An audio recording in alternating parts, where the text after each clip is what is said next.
Армысыздар көпшілік. Бүгін 2020 жылдың 28 ақпаны күнге жұма.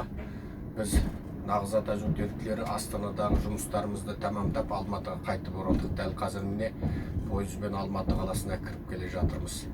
Ертең 29 ақпан біз жұмыс істейміз. Алматы қаласы Мақатаев көшесі 45 Тұлпар авто ғимаратындағы екінші қабатқа көтеріліп, біздің офиске келіп арыздануларыңызға болады. Зенкова көшесімен қиылысы саяхатқа келсеңіз, орталық мешітке келсеңіз, немесе Көкбазарға келсеңіз тауып ала аласыз.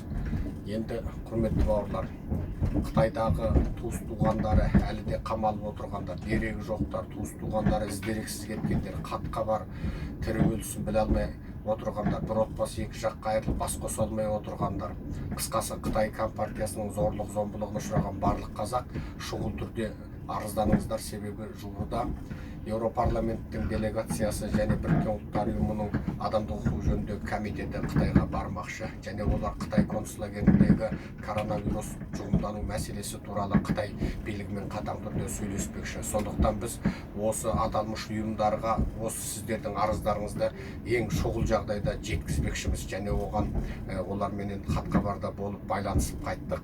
Сондықтан шұғыл түрде арызданыңыздар.